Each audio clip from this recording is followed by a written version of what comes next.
रिमझिम और समीर आखिरकार घर छोड़कर जाने का फैसला कर लेते हैं। दादी गुस्से में साफ कह देती हैं, तुम मेरा भरोसा जीत नहीं पाई हो, इसलिए अब इस घर में रहने का कोई हक नहीं है। ये सुनते ही घर का माहौल पूरी तरह भारी हो जाता है। रिमझिम आंखों में आंसू लिए खड़ी होती है, जबकि समीर उसके साथ मजबूती से खड़ा रहता है। तभी मोहिनी वहाँ आती है और दादी से कहती है, इतनी बड़ी सजा मत दीजिए, अगर गलती रिमझिम की है तो सिर्फ इसे ही घर छोड़कर जाना चाहिए। समीर इसके साथ नहीं जाएगा, लेकिन असल में मोहिनी का इरादा कुछ और ही होता है। वो चाहती है कि किसी भी तरह समीर और रिमझिम अलग हो जाएं, ताकि अमायरा को समीर की जिंदगी में लाया जा सके। यही उसका सबसे बड़ा प्लान होता है। उधर समीर सब समझ रहा होता है। वो साफ कह देता है कि अगर रिमझिम इस घर से जाएगी तो वो भी उसके साथ जाएगा। ये सुनकर मोहिनी के चेहरे का रंग उड़ जाता है, क्योंकि उसका प्लान धीरे धीरे फेल होता नजर आने लगता है। अब सवाल ये है कि क्या समीर सच में रिमझिम के साथ घर छोड़ देगा, और क्या मोहिनी अमायरा को समीर के करीब ला पाएगी। रिमझिम अपनी मासी के लिए अपना सब कुछ कुर्बान करने को तैयार खड़ी है और महल छोड़ने का फैसला ले चुकी है। दादीसा का घमंड उनके सिर चढ़कर बोल रहा है और उन्होंने पूरे परिवार के सामने रिमझिम को साफ साफ अल्टीमेटम दे दिया है कि अगर उसे अपनी मासी को पागल खाने जाने से बचाना है तो उसे हमेशा हमेशा के लिए यह महल छोड़ देना होगा और फिर कभी इस चौखट पर कदम नहीं रखना होगा। रिमझिम की आंखों में आंसू जरूर हैं, लेकिन उसका इरादा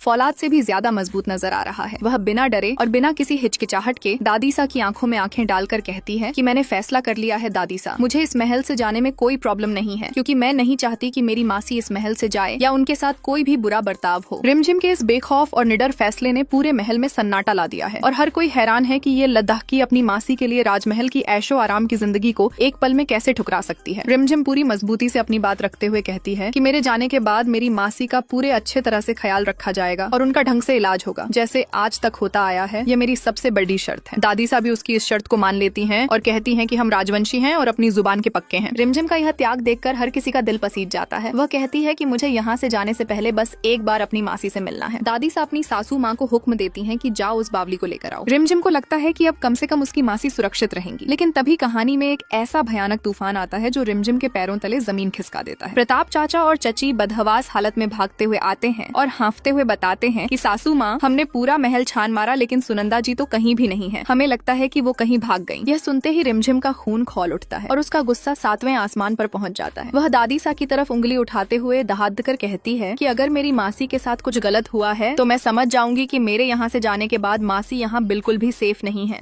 और अगर ये पता चला कि इसमें आप सबका हाथ है तो धक्के मार मार के इस महल से बाहर निकालूंगी आपको। रिमझिम का यह रौद्र रूप और शेरनी जैसा अवतार देखकर सबके होश उड़ जाते हैं। लेकिन दोस्तों, नौबत यहाँ तक कैसे पहुंची और मासी आखिर अचानक महल से कहाँ गायब हो गई? ये सब जानने से पहले अगर आप भी रिमझिम से प्यार करते हो तो चैनल को सब्सक्राइब और वीडियो को लाइक जरूर करें। तो चलिए दोस्तों, इस रोमांचक कहानी को बिल्कुल शुरू से शुरू करते हैं। आज के एपिसोड की शुरुआत में आपने देखा कि कैसे बुआ माँ और दादीसा ने मिलकर सुनंदा मासी की जिंदगी को नर्क बनाने की कोई कसर नहीं छोड़ती है। बुआ माँ का कहना है कि सुनंदा ने उनकी जिंदगी को आग की लपटों में झोंक दिया है और उनकी बची खुची यादों को भी बर्बाद कर दिया है। मासी की तबीयत वैसे ही ठीक नहीं है, लेकिन दादीसा और बुआ माँ उन्हें अपनी बेटी की खुशियों का दुश्मन मानती हैं। रिमझिम हाथ जोत धकर दादीसा और बुआ माँ से गिड्ढा गिद्धाती है, माफी मांगती है कि प्लीज मासी को माफ कर दीजिए, उनकी दिमागी हालत ठीक नहीं है। लेकिन उन पत्थर दिल लोगों पर इसका कोई असर नहीं होता। समीर भी वहाँ खड़दद्दा होता है, लेकिन वो अपनी बुआ माँ के खिलाफ एक शब्द नहीं बोलता। वो कहता है कि बुआ माँ का दिल पहले ही बहुत दुख चुका है और अब वही होगा जो बुआ माँ चाहेंगी। रिमझिम समीर से मदद की भीख मांगती है, लेकिन समीर मुंह फेर लेता है। रिमझिम को सबसे बड़ा झटका तब लगता है जब उसे पता चलता है कि दादीसा ने मासी को ठीक करने के नाम पर एक ढोंगी